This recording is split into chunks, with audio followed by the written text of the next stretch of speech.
Les agradezco muchísimo, pues cuando ustedes me digan, aquí la pantalla está lista, como para todos los aquí presentes, soy el doctor Eric Grybowski. Soy epidemiólogo y economista de la salud, trabajo para Abbott como gerente de soluciones clínicas y pues tengo el gusto de estar acá con ustedes para presentarles hoy un poco de nuestra experiencia en términos del uso de sistemas de soporte de decisiones clínicas desde un laboratorio, porque somos Abbott, entonces trabajamos con data de laboratorio, data estructurada, y ese es nuestro insumo primario, pero no por esto se limita al laboratorio, sino a la amplia gama del uso de sistemas de soporte de decisiones clínicas. Creo que todavía nos queda un minuto antes de empezar. Nuevamente gracias por estos nuevos espacios en estas nuevas normalidades que nos permiten seguir compartiendo experiencias, conocimiento, y pues veo mucha acogida de estos nuevos sistemas y como siempre cuenten con nosotros para explorar todos estos nuevos espacios de difusión y comunicación del conocimiento, ¿no? Gracias. No, gracias a ti y ya estamos en tiempo, así que si te parece, arrancamos. Pues arranquemos. No, muy buenas tardes a todos. Ya me presenté, pues formo parte de Abbott, de una unidad de negocios conocida como la unidad de servicios profesionales. Es decir, hacemos mucho trabajo de consultoría, mucho trabajo de data management, mucho trabajo de data analytics, y pues contamos en este caso con la solución que les voy a presentar, ¿verdad? Creemos que juntos podemos transformar todos los datos, no solamente los del laboratorio, en resultados operacionales, ¿no? En outcomes claros, en el entendido de que un outcome clínico bien medido es totalmente monetizable y por ende medible. Y si es medible, pues como todos sabemos, si se mide se puede cambiar, ¿no? Lo que no se mide no existe.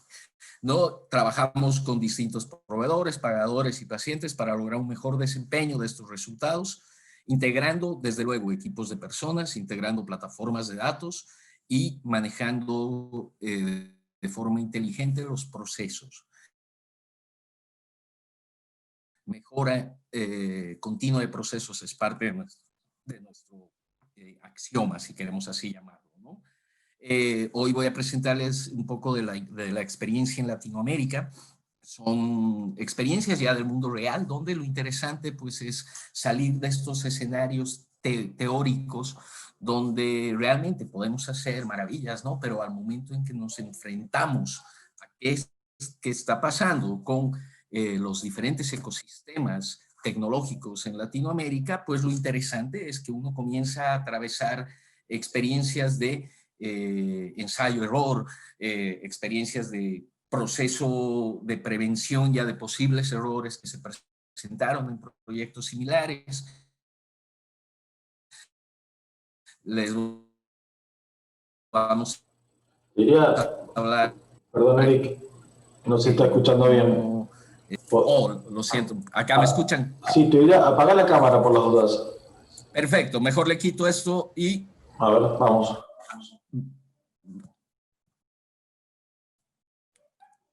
Let's try again. Ok, ¿aquí me escuchan? Perfecto, vamos. Perfecto. Entonces yo me voy por acá, me sigo sin cámara, ¿no? Muchísimas gracias. ¿Cuál es el propósito? Pues hoy vamos a revisar ciertos puntos desde los datos del laboratorio. Pues nos enfrentamos, todos los desafíos globales en la salud están enfocados en estos puntos en particular, ¿no? Hay un volumen creciente de pacientes, hay un mayor acceso a la información, sin embargo, esta información no está estructurada de forma adecuada, consolidación de hospitales, consolidación de laboratorios, grandes grupos, integrando de forma muy rápida a pequeños laboratorios, pequeños hospitales, a sus grupos. Hay falta de personal, sabemos los cortes de presupuesto, la austeridad republicana y desde luego ahora, ¿no? En plena pandemia, pues se han visto exacerbados todos estos problemas de nuestros sistemas de salud que ya eran problemas crónicos y que lo único que hicieron es reagudizarse en torno al COVID, ¿verdad? Y pues necesitamos, porque el gasto es enorme, el gasto es creciente y el gasto en salud no va a parar. Por lo tanto, estamos totalmente disposición de adoptar estos nuevos modelos de negocios para acercar estas soluciones a cualquier sistema de salud.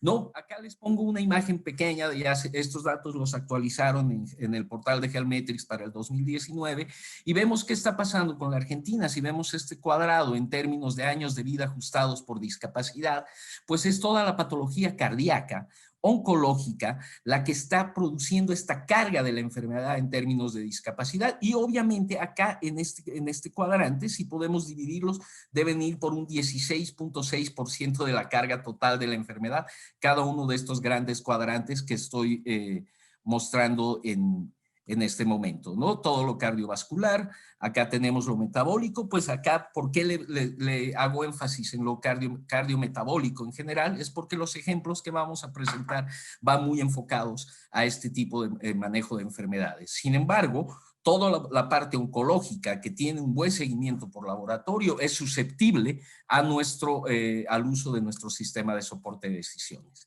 ¿Qué pasó? Producto de nuestro propio éxito, nosotros aumentamos la expectativa de vida, pero este aumento de expectativa de vida condiciona un aumento de enfermedades crónicas, donde si vemos estas barras verdes claras, son aquellas enfermedades consecuencia del incremento de la expectativa de vida, no así del comportamiento de la mortalidad. Entonces, ¿qué vemos? Que un 73% de la carga de la enfermedad global, donde Latinoamérica no es la excepción, Latinoamérica tenemos enfermedades crónicas condicionando la enfermedad. Este gráfico es un estudio del BID en laboratorios en Colombia, perdón, se nos fue la referencia, pero es algo no ajeno al resto de los sistemas de salud. Vemos que en esta pirámide, pues el enfoque terapéutico de la medicina, en el enfoque de solucionar cuando el problema ya está presente, pues condiciona que menos del 1% de los pacientes muchas veces recurren y consumen el 42%, como en este caso de muchos laboratorios EPS en Colombia, de los recursos. Entonces, ¿qué está pasando? Nosotros sí somos fieles creyentes y partidarios de que la intervención temprana en este grupo de la pirámide, de forma, sí, en prevención primaria y posiblemente prevención secundaria, favorece al uso más inteligente de estos recursos y una gestión de riesgo en términos de enfermedad y de población. ¿Qué es lo que pasa? ¿Cómo define nuestro sistema de soporte de decisiones clínicas? El HIMSS lo define como un proceso para optimizar las decisiones a partir de conocimiento clínico, organizado y de información pertinente. ¿Qué es lo que nos da la American Medical Informatics Association? Es algo más interesante, que es la entrega relevante en el momento oportuno, que es entregar información al proveedor de salud en el punto de contacto con el paciente. Pero además, todas las instituciones que han invertido grandes cantidades de dinero en software para sistemas clínicos, para historias clínicas digitales o expedientes clínicos electrónicos, como queramos llamarlo a través de la región, si queremos obtener realmente el retorno de inversión, tanto clínico, que es el retorno de inversión en mejoría de la calidad de la atención con mejores resultados de salud, como económico, pues el sistema de soporte de decisiones clínicas es crucial. ¿Para qué? Para poder incorporar este tipo de métricas dentro de nuestros procesos y dentro de nuestra estrategia. Aquí, a grandes rasgos, quiero mostrarles que la diversidad y la flexibilidad de nuestro sistema, pues hace que podamos enfocarnos a diferentes tipos de enfermedades, ¿no? Acá les voy a hablar un poco de la enfermedad renal crónica, en unos casos de uso en Colombia, por ejemplo, así muy cercanos, porque mi interés hoy es sí traerles, porque somos un equipo global, trabajamos en Europa, trabajamos en Medio Oeste, trabajamos acá en la región fuertemente, desde Canadá hasta la Argentina. Entonces sí quiero mostrarles la proximidad, pero no por eso dejar de lado que ya tenemos muchos casos de uso, como los de enfermedad renal crónica, tanto en Holanda como en Medellín, ¿no? Coagulación y trombosis puede ser un uso muy práctico del sistema de soporte de decisión clínica, cómo mejorar la selección de pacientes que ya tienen insuficiencia cardíaca crónica y cómo puedes ir manejando este proceso de atención crónica de este paciente utilizando nuestro sistema y la fuente, ¿no? ¿Cuál es la fuente? El laboratorio. El epicentro de datos en este caso es el laboratorio y de aquí se extienden las redes para tomar datos desde el expediente clínico electrónico. Diabetes, les traemos una amplia gama de ejemplos con diabetes, desde indicadores muy sencillos que permiten la identificación del paciente en un periodo temprano, un establecimiento adecuado de metas de tratamiento y a partir de este establecimiento de metas, identificación de la adherencia o no a las guías de práctica clínica, por un lado, porque para eso trabajamos con expedientes clínicos electrónicos, y como un presagio, ¿no? O una llamada de atención, una alerta para identificar la falta de adherencia terapéutica en el proceso de atención.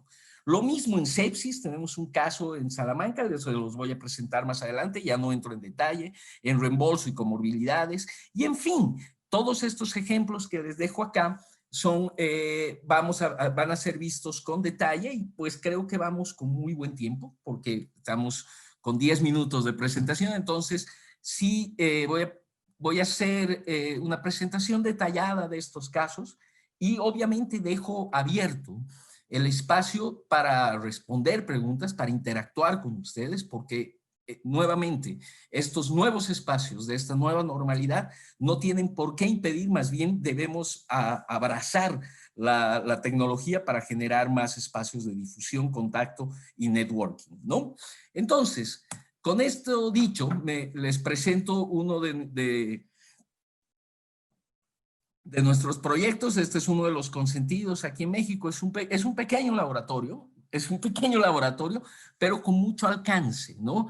Y es un laboratorio de estos ávidos de tecnología y con estrategias inteligentes hacia adelante, pues deciden buscar ¿qué? ¿Cuál es? Es un laboratorio privado que sirve a más de 800 empresas en México. Entonces, ofrece servicios a ciertas empresas como financiadoras, etcétera, ¿no? Y diferentes empresas del sector privado, obviamente. ¿Qué quiere? Ser un líder de mercado adoptando tecnología, buscando atraer clientes desde tres vertientes, ¿no? Una, satisfacción, una interpretación de los resultados del laboratorio enfocados en el paciente y una demostración del compromiso con la innovación. ¿Qué hicimos? Desarrollamos un modelo, es un modelo muy interesante, fundamentado en la teoría del cambio. La teoría del cambio, que es nada más que los insumos, procesos, productos, resultados, adaptados a las nuevas tecnologías, ¿no? Y por esto buscamos evaluar resultados y obtuvimos las condiciones ideales para un CDS, que era tener mucha retroalimentación clínica por parte del cliente que interactúe con nosotros, para poder definir qué es lo que buscamos. Entonces, hacemos un análisis retrospectivo de toda la data antes de arrancar en vivo. En este momento nosotros estamos en el periodo de transición de que ya nos vamos al escenario de ver funcionando a nuestro juguete en vivo, mandando resultados de laboratorio más inteligentes, si queremos así llamarlos, ¿no? Entonces, planteamos un marco conceptual como un proyecto de investigación donde, ¿qué queríamos? Identificar cómo está la evaluación de glucosa en estos pacientes, cómo estaba el diagnóstico general en una corte de 2.732 casos. Es pequeña, pero lo que nos llamó muchísimo la atención es, como yo soy profesor de estadística, entonces se presentaron tal cual los procesos de muestra, ¿no? Miren esto, por ejemplo, 10% de estos pacientes estaban en niveles críticos de glucosa. La prevalencia de pacientes diabéticos en esta corte reflejaba exactamente este 12 a 14%, que es el espantoso número aquí en México de la prevalencia de esta enfermedad. ¿Y cómo hicimos? Identificamos a partir de un seguimiento de laboratorio en una corte retrospectiva con un análisis longitudinal, identificamos que 87% de ellos no habían recibido una evaluación de glucosa adecuada, considerando al menos 2 hemoglobinas glicadas, 35 presentaban un inadecuado control glicémico y así nuestros outcomes fueron derivados de la diabetes a la insuficiencia renal crónica y a un proyecto de dislipidemias donde identificamos también que en esta pequeña corte de pacientes, aproximadamente 2 de cada 10 estaban con un riesgo cardiovascular elevado. Entonces, ¿qué es lo interesante de esto? Es que ya obviamente nos topamos con un ecosistema al que teníamos que darle soluciones, con retrasos, con procesos, pero ya estamos saliendo. ¿Qué es lo que pasa acá? En un escenario clínico cardiometabólico y de COVID, con otros clientes que ya teníamos en la región. Una excelente labor de mi colega, que lastimosamente no está acá porque está presentando en otra plataforma de Omnia Health el día de hoy, el doctor Omar Luna. ¿Qué hicieron? Tenemos al laboratorio, es Dinámica, es una de las entidades de atención médica más grandes de Colombia, con 3 millones de afiliados. Es un cliente de Abbott desde el 2017 y trabaja directamente con Sura. Entonces, ¿qué se hizo? Primero, ellos quieren priorizar como ciertos grupos de riesgo. ¿Por qué? Porque CDS, el Sistema de Soporte de Decisiones Clínicas, no es ni cardioprotector, ni nefroprotector, ni nada por el estilo, para todos los médicos que están acá. Lo que hace es una identificación adecuada de los grupos de pacientes con subpoblaciones en riesgo para que, tras una identificación adecuada, el seguimiento sea oportuno y tras un seguimiento oportuno, los resultados médicos y económicos sean los esperados. Entonces, en este grupo, por ejemplo, ellos identificaron 7 grupos de riesgo, ¿no? Pacientes con VIH, con diabetes, con cardiometabólicos, con hipertensión, con enfermedad crónica obstructiva crónica, con enfermedad broncopulmonar obstructiva crónica, etcétera. Detectar pacientes críticos en el primer nivel de atención para evaluar su condición y enviarlas a atención especializada. Ese es nuestro objetivo en este caso. Esto ha permitido que se realicen planes de prevención.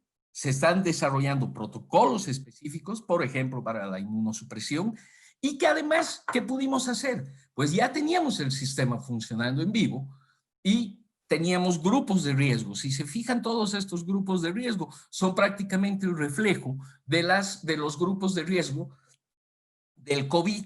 Entonces comenzamos a utilizar este proceso para estratificar el riesgo de estos pacientes y desde un momento de inicio, como vamos a ver más adelante en uno de los ejemplos que les presentaré de Cottbus en Alemania, si identificamos el riesgo no en el trans de la atención, sino en el momento de inicio, nuestros resultados indefectiblemente son mejores. ¿Por qué? Porque la atención va más enfocada. No digo atención a COVID, que es una enfermedad emergente sin tratamiento efectivo, más que los glucocorticoides y la prevención, la tromboprofilaxis. Sin embargo, el control adecuado de las comorbilidades que presentan estos pacientes sí han demostrado una mejoría, un mejor resultado de salud en el seguimiento cuando este paciente diabético entra con valores controlados. Si el paciente es hipertenso y el manejo es más riguroso, ¿por qué? Por el descontrol en términos de los ACE que forman parte de la fisiopatología de la enfermedad, también han mejorado los resultados. ¿Cuál es el proceso? ¿Qué nos ha dado acá? Estamos en un proceso también de transición, incorporando cada vez más y más nuevas reglas operativas al manejo de estos pacientes. Lo mismo en México, está en un proyecto piloto de cómo mostrar cuán efectivas son nuestras utilidades para poder discriminar pacientes adecuadamente.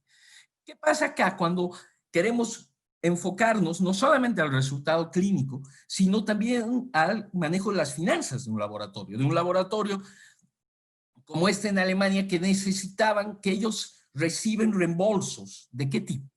Reciben reembolsos por los GRDs, los grupos relacionados al diagnóstico. Cuando tenemos esta metodología fantástica, muy utilizada en economía de la salud, que permite estandarizar los procesos, los costos de atención de eventos clínicos, entonces, ¿qué pasaba? Ellos desde el laboratorio plantearon un escenario muy inteligente en un principio, ¿no?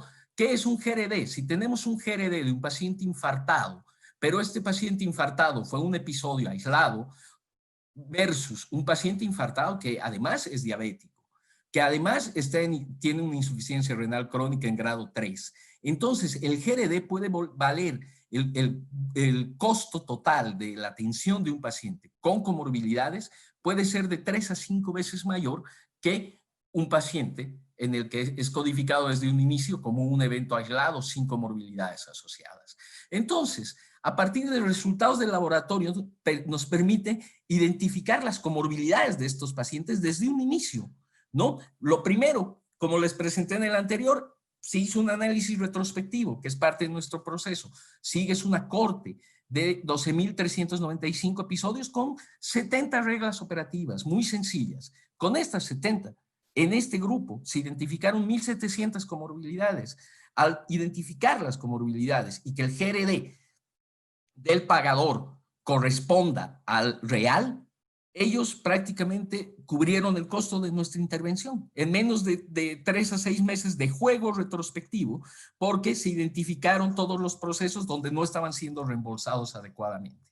Eso en el manejo, obviamente, del GRD y desde la parte financiera.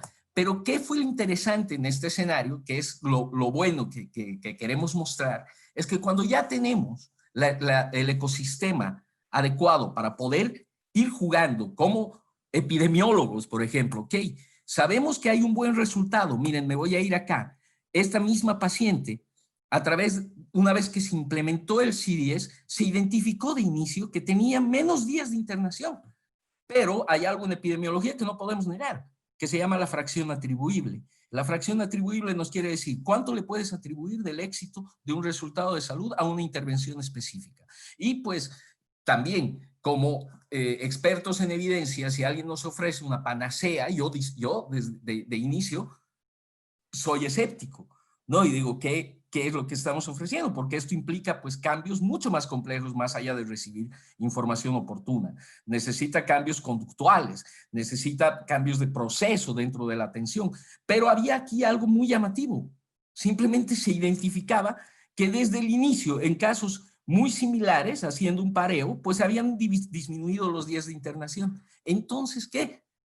Vamos al ecosistema y hagamos como un juego, como un ensayo controlado aleatorizado, desde un sistema que no estamos haciendo una intervención de riesgo, por lo tanto vamos a quien expongamos o no, es al médico tratante. Y al exponer a un médico tratante sí y a otro no, de forma aleatoria, a los resultados en búsqueda de tener llamadas de atención, mensajería oportuna ante 21 enfermedades que fueron las que definimos en un inicio y generar un proceso de atención que puede ir condicionado, sí, o no condicionado por el CDS, porque hay un grupo que no está expuesto y de ahí poder medirlos.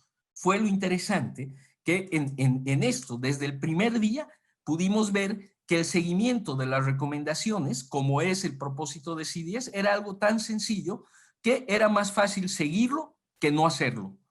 Y por ende, como les decía, las comorbilidades que se plantearon fueron identificadas a un inicio y en un paciente con una atención más integral, cuando cumplimos los 3 grupos de atención del manejo, del disease management, los resultados fueron mejores. Ese es el proceso. Obviamente ya estamos en una fase en vivo para este proceso, donde tenemos 500 reglas operativas para enfermedad renal. Tenemos un manejo ya amplio, definido por el cliente para responder a sus necesidades y ampliar estas reglas operativas a más hospitales donde ellos trabajan. Este es otro entorno muy interesante, que es el de sepsis en Salamanca, donde lo mismo, se mapearon todos los procesos y nuestro interés era identificar pacientes con código de sepsis, ¿no? Desde un inicio. Tras un largo trabajo, en este estamos en una fase offline, con más de 6 millones de registros, lo que buscamos y lo que se identificó en este análisis retrospectivo es que tenemos 402 días evitables al año en esta gran corte, cuando el diagnóstico de sospecha de sepsis es adecuado y el manejo intrahospitalario también. No voy a entrar en mucho detalle porque ya llevamos 22 minutos y lo que quisiera mostrarles acá es, uno, el objetivo era demostrarles la versatilidad del uso. 2, mostrarles casos reales que como estos, ¿no? ya quisiera yo traerles ya algo publicado, no sé, pues en la American Medical Informatics Association por el producto de esto, pero pues estamos en el proceso de generación de evidencia, y en este proceso de generación de evidencia ya estamos interactuando con casos del mundo real, que creo que es lo que nos diferencian de soluciones similares que se encuentran en un mercado latinoamericano, ¿no? Es que ya estamos trabajando con ellas. ¿Qué tenemos?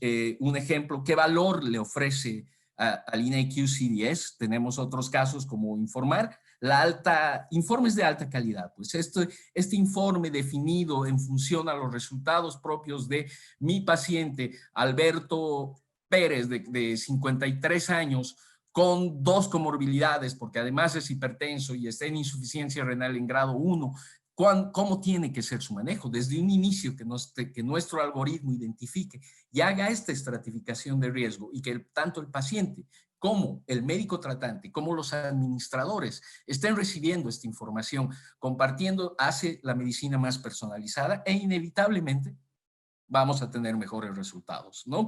Lo mismo, acá se están aplicando para 50,000 casos de insuficiencia renal crónica, que no es poco, es una corte gigantesca en Colombia. El Laboratorio Médico Echeverría ya generó 150 reglas hechas a medida de lo que ellos necesitan para hacer el seguimiento de sus pacientes de riesgo. Lo mismo, cuando se manejan reembolsos, esta disminuyó bastante. En cancerología, en el INCAN, aquí en México, que es donde yo me encuentro, estamos trabajando para poder utilizar nuestro sistema y crear como un gold estándar dentro del Registro Nacional de Cáncer. En dinámica ya les presenté algunos de los ejemplos, lo mismo el de México, y vimos un pequeño pantallazo de lo que estamos haciendo. Obviamente hay mucho más, y nos encantaría poder conversar con ustedes, porque este escenario, que es el que ustedes crearon hoy de discusión de ecosistemas tecnológicos, el que nos permite identificar realmente cuál es el estado del arte de nuestros ecosistemas para la adopción de estos sistemas en Latinoamérica, ¿no? Nuevamente a todos ustedes, muchas gracias. Les dejo hacia dónde queremos ir, pues como investigadores también. ¿Qué es lo que queremos? Queremos una historia clínica digital, desde luego, donde podamos seguir al paciente como en Suecia, con su carnet de identidad, y durante toda la vida, en vez de tener los 7 registros numéricos como en Latinoamérica. Queremos apoyar en la toma de decisiones de enfermedades tan sencillas pero tan complejas en términos presupuestales como son las enfermedades del síndrome metabólico, apoyar a la toma de decisiones clínicas y obviamente caminar hacia apoyo en la toma de decisiones de medicación, metas de tratamiento, etcétera. Por ende, nuevamente agradeciéndoles este espacio, estoy abierto a responder cualquier pregunta y les dejo aquí mis datos de contacto. Muchísimas gracias. Bueno, Eric, te agradezco muchísimo. Si alguno tiene una consulta, les pido por favor que la ingresen en el chat, así la podemos leer.